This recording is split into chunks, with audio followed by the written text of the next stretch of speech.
Hello everybody, thank you for connecting in and joining me this evening. I'm going to read a few poems from my chapbook on Dinner in the Fields.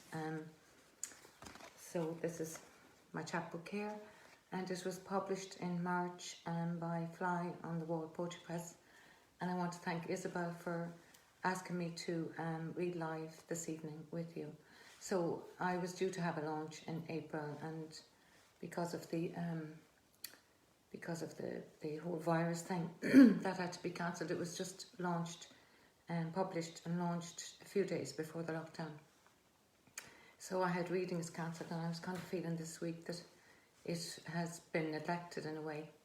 So I'm really grateful to do this evening, and if anybody would like to buy the book, to contact Isabel to write to Fly on the Wall Poetry Press. You can link in there and order the book to support Isabel, because she does great work and she's a fantastic publisher, and she's been so easy and so good to me. And I have to say, I feel a bit sorry for him in this, what happened, but these things do happen, and there's been deaths and a lot of sadness, so we get over these other things. But it's nice to be here this evening, and also to say that my book is on sale in Charlie Burns in Galway, and I talked to Vinny in there today, and I was going to say I'm on top of W.B. Yeats. I'm not literally, obviously. Anyway, he put my book out today if anybody would like to go in and buy it. So and it's kind of generating sales there as well, because I've made the decision, whatever books are sold there, I buy books back rather than taking money. So I want to thank you all for being here. I want to see who's on. And hi Pauline, hi Anne Walsh Donnelly, I'm delighted to see you here. Hi Patsy, my lovely cousin. And Peter Adair, thanks very much. Nari, I'm so glad Nari's tuned in. And Belle. And let me see, is there anyone else? So, well, actually, I wanted to dedicate a poem to Nari, because Nari is a friend of mine from childhood. We're about 55 years friends, but we knew one another since we were babies, and we started in school together. So Nari used to come to my house to visit, and as I've said before, and people would be tired of it, but it features a lot in my chapbook. Is I grew up between two graveyards, and there was a lot of archaeological sites, and while we were from the same parish, we were over 3 miles apart, and that time there was no cars, hardly, maybe one or two in the parish, and there was only maybe 1-2 bicycles in each house, so we had to walk. We used to always swap shoes and things like that. But now we also lived beside a graveyard, and when we visited each other's house, we used to go to the graveyards. That's where we had our fun. So we had these tea sets. There's a line in one of my poems about tea, having our tea sets and playing house on the tombs, and we used to sort of, I think my graveyard was kind of nicer than Nari's, but Nari had a sweat house in hers, so that was a big feature in the parish, and we learned all about the sweat house in school, so that was kind of special. So when I used to go to Nari's house, we used to walk to the shop, and I love going to the shop beside her house, because there was a woman who had a shop in her sitting room, and that was so unusual. We had a shop in the village, so we had lovely times together. And yeah, it's that features a lot, because I was thinking about that today. Isabel put up the photograph from the back of my book is a picture from the view of my room growing up, and we grew up on the top of the hill as well. The graveyards are each side, and the old church, a 17th century church and graveyard. And I got sentimental, I suppose, as the times we were going through, and I got very emotional, and I saw the picture, how much I missed that place. Because when you're a daughter and you grow up on the land, you have to go, and you kind of know it, but you don't think about it, and there's a huge thing in the separation. And it was just today, I think it's because we've had to sit with ourselves, that I was connecting in with the attachment I had, how much I miss the land. I won't say the farm, I grew up on a farm, but it was the land, and it was full of sort of archaeological sites and beauty. And even recently I was reading something new that I hadn't realised that was on our land. And as a child, it was like a heap of stones at the end of what we call the chapel field. And I mention it here in this poem. And I was reading in a parish book that was out about that heap of stones was back in the Civil War when soldiers fought and died, that their bodies were left there and people put stones over them like building a monument. And as a child, it was at the end of because our field was opposite the church, the newer church. And we used to play in those stones, and Larry would have played with me too, but she might remember it. And they were stones that were left over from building the stone wall, because the field ended there and our land ended there as well, on that side. And I thought that that's what those stones are from. And then I realised I was playing on a mound where there were soldiers buried from the wars. So it's amazing, as a child you learn history at school, and then there's the local history and you know some of it, and then there's other things you don't know and you're learning all your life. And I have a real fascination with that, with history that relates to my own story and growing up on the land. So the first poem I read is because I was talking about Killearn. It's the place I grew up, is called Vigil. And I just walk you through the parish here, or it's where I live. Or where I did live, should I say. Vigil. I walk to my parish, over the 5 fairy forts, climb church stiles that once led believers to mass. 4 paths through fields to the 17th century church, hidden amongst overgrowth, bramble, briar, whitethorn and clump. Only faint outlines of stone, hidden in ruin, time's watermark. Speaking in silence, walls tell our history. Famine, eviction, immigration, TB. This parochial fold lived dutifully despite hard times. Entombed in sacred grass, they will us to learn their lost history, complete the work, theirs and ours. I imagine tough fires, safety from the cold of fear and pillage, recall stories of survival and defence. I walk through what was once barren, now fertile fields. Call, evoke the names: Chapel Field, Backfield, Racefield. Then on to the roadway my forefathers trod to the old school. The only heat sods carried each day. Past the red pump, once important, decorative now. I see clods and marks of cottages that once housed people I knew. They have left, the storytellers, all dead. I call out again to the people I knew: Raftery, Flanagan, O'Keefe, Hussey, Wynne, Melody. So that's called Vigil.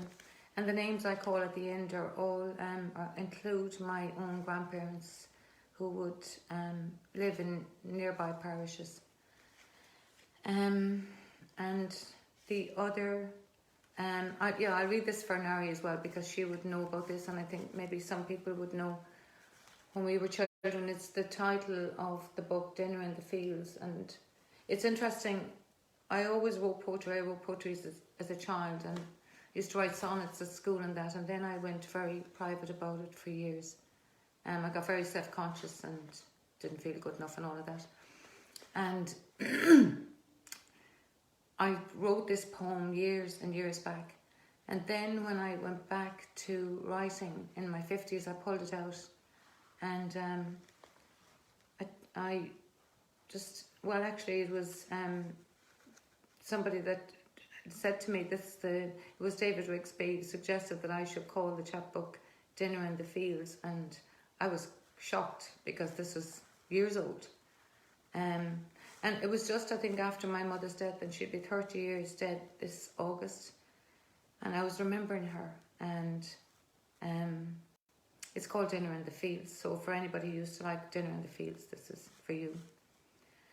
I remember you arriving to the fields when we saved the hay, bringing the sweet taste of dinners encased in Tupperware, sitting sheltered under haycocks in the warm sun. We rested our young bodies from sweating our work, tasted the bright tang of cut grass, drinking sugared tea from my waddy bottles, our dinner in the fields. After, we waited again for you to come in the evening, buttermilk our snack between your arrivals. Longing for tea, we quenched our dusty mouths. Finally, the sunset took us home, before another long day, bodies stretched in the light, making hay. So that's called Dinner in the Fields, and it's quite a sentimental poem for me because it's so old. I just want to see who is here. Hi Catherine, lovely to see you here, and Kevin McManus, thank you for tuning in. Máirín, love it. And Fergus Hogan, my friend, my new friend, and Anne MacDonald. That's lovely. Heather Molson and Lucia Grenna. That's just lovely. Need to bring Lucia on the camera. So and Alana, says Ayana Rosal Cole Jones. I'm not good at pronunciation, so forgive me. So that's from home. I was going to read another one. This is the one I wanted to read for Nari about the tea sets. Where is it? Here. And I've read this a lot, but I do like it because it's like when I was a child and when I was in the graveyard, Nari would have had a granny in her house with her. I didn't. My grandmothers were dead before I was born. And I had this thing about my grandmothers, and I thought all my grandmothers were, what's Nari saying? Oh dear, dear, I'm here in the garden in Westchester, upstate York, with all the trees blowing in the breeze. You're writing poetry, Nari, keep at it. So, well, this is especially for you now, Nari. So we'd be sitting in the tombs. I mean, imagine these were 17th century tombs. There were stones at the bottom, and you could look in, and all the bones were laid out, like you could see the bodies, and they were either red or brown. And we just went along like we were having our tea. Our tea was water, of course. And I remember having a red and white tea set because it was the colours of Kilweirn, so I thought I was really brilliant. Nari had, yellow and white. She had the colours of Clare or something. And so she used to be jealous of my teacups. So anyway, I'm joking now. We do this to one another. So I used to be jealous of her shoes. So anyway, yeah, the bodies would be under us. Like these were hundreds of years old. And anyway, now they're all cemented up, and there's a whole other story to that. So I love the sense of our ancestors being buried under us and we having tea. But when I went alone, because I was the kind of child when I had time alone, I went into this deep sort of spiritual fairy place, and when I was around people I was really engaging, and I had the two lives, and I had to balance one out with the other. And I because I didn't have a grandmother, I had this sense they were down the graves, and I thought they could see me. Like when I went to a graveyard, I didn't have a sense that there was a separateness between being dead and being alive. I thought that they were just dead, meant to me you're no longer in your body, which is what we believe, but I believe they were alive down under, and I thought they could hear me and talk to me, and I told them everything. And it was a great therapy because I go up, there were 7 of us, and I'll put it this way to you, the dead were the only ones that listened to me. So anyway, this is written about my grandmothers, and it's called Our Sleeping Women. I think of my grandmothers, their faces etched in mine. Their strength sleeps in my bones. We meet in fields of crows. Their voices speak through the wind. Old graves slope down from our farm. As a child, I played house, tea sets on tombs, innocent, listening to spirits. Daughters left to work with duty not to themselves, but to others who cared little for the objects they become. From the clay they cry the song of the crone, dreams of the life unlived. Hope moves in the soil beneath my feet, rises in my breath. They call, willing me on with their work. Don't listen to scavengers who have taken your use, their fear ripping your pleasure. Scream yourself into your body. Starve if you need until you're hurt. Your face ours. your womb creator, the only real home, yourself. So that's the story of that. I have to tell you how the tombs got cemented up. Because we lived beside the graveyard, I wasn't the only one that went to the graveyard. I went there kind of in a spiritual sense. My brothers went there for playing cowboys and Indians. So anyway, I remember one day I was about 8 and I heard my mother screaming at the door. I thought somebody was murdered. I didn't know the hell what was going on. And we had a very strict parish priest who was right beside the church in the graveyard. And he announced everything off the altar. Like if he told a lie, it was going to be announced on the Sunday. Anyway, I heard her screaming and I looked out, and down, just coming up around the corner from the graveyard, was my 3 brothers, and 3 older brothers, because I had 5. And they had skulls on the top of they had skulls pulled down over their heads. They had the torsos, they had femurs shaking in the air. Anyway, they decided they were obviously tired of playing cowboys and Indians, and they started playing Vikings and Celts and whatnot. And anyway, the priest saw them, and it was announced over the altar, and a few of the local neighbours, farmers, had to come together and cement up the tombs to keep the Fahys out of the tombs. So anyway, that's the story, and that's all from my home place. Sorry now I ramble on. And I wanted to read another poem. It's one, it's where I live now in Carndala, and I live between the lake and a Turlough. And every year we have winter and swans here, and they come in October. And I go down the back to the lake and just watch them during the summer. Well, up until they leave in April, early May. So you see them getting ready, the young ones getting ready to fly. So it was just one October I was out the front, and they, you know, the way they sometimes fly in trees, and it's like this mad flapping. So I wrote this poem. It's called Wintering Swans, and I wanted to dedicate it to those who've helped me along the journey in my poetry, not just friends that I have.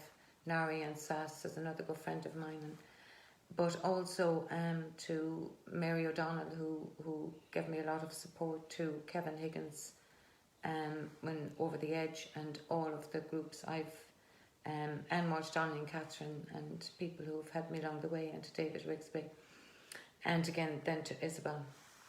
And this is called Wintering Swans. Wintering swans. 3 swans over my house. In V formation they head northeast of Loch Corrib, veer towards the Mayo Mountains. Blue haze beacon an incredible feat. I hear sounds like bins rumble when dragged on gravel. Lids flapping. On my left, large and exquisite birds glide over trees. White feathers float, flap mid-air. Long necks stretch into their future. Tiny craniums compel bodies to follow. The courage it takes, enduring pain, intuitive preparation before flight. Families in transit know when it's time to leave a cold land, Arctic islands, to seek heat, food for their young. Strong wings fly over polar sea, skim predators, ice caps, storms. White bodies sail over obstacles. Whoopers arrive in sound. Across the sky, black rims coast long dandelion beaks. Trumpet the advent of a wintering home. Loud foul conversations honk. Serration sounds encircle, reverberate. Drone babble soars to mist-grey sky.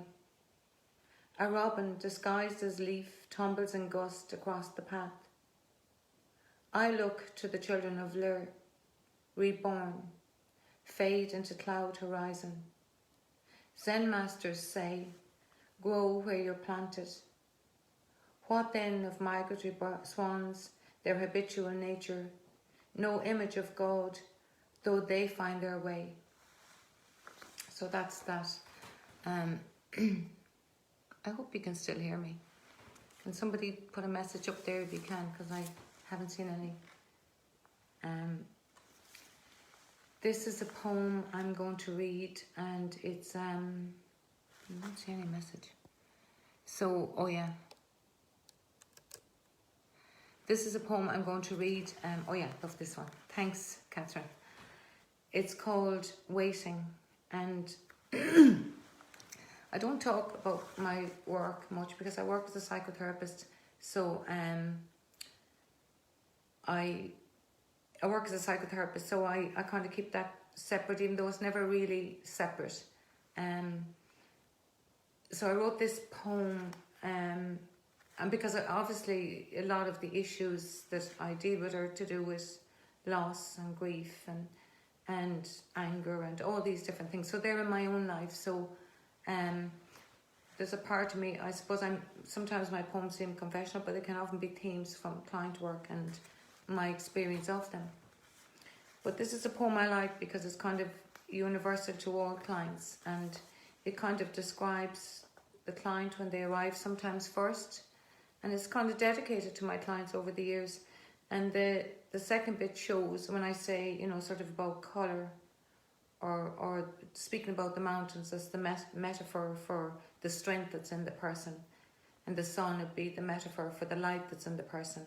So if you can hear it in sort of, as I describe the images, if you can see that as a person coming back to themselves through the work, if you can imagine that. It's called Waiting.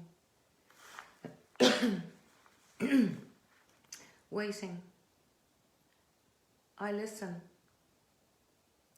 Wait. Barren. How winter moves across bogs. Quiet as sky. You ask me why. The sun climbs up behind mountains. Movement grows in your body. Pale tones begin to flush. You look to the world, at the willow growing towards light. Knowledge buried in your bones. Tears, hint of rain. Fall as they must. Your tears, a Saturn moment. Comfort. There are rivers of tears behind every eye waiting to heal. Strength, the salt of 1,000 drops waiting to fall. So yeah, I like that poem myself because it sort of speaks to maybe what I hope I do. Where are we now? Oh, I think I'm way over the time. So, gosh, that went fast. Thank you very much for, and that's a nice poem to end on too. Thank you very much for tuning in and being with me.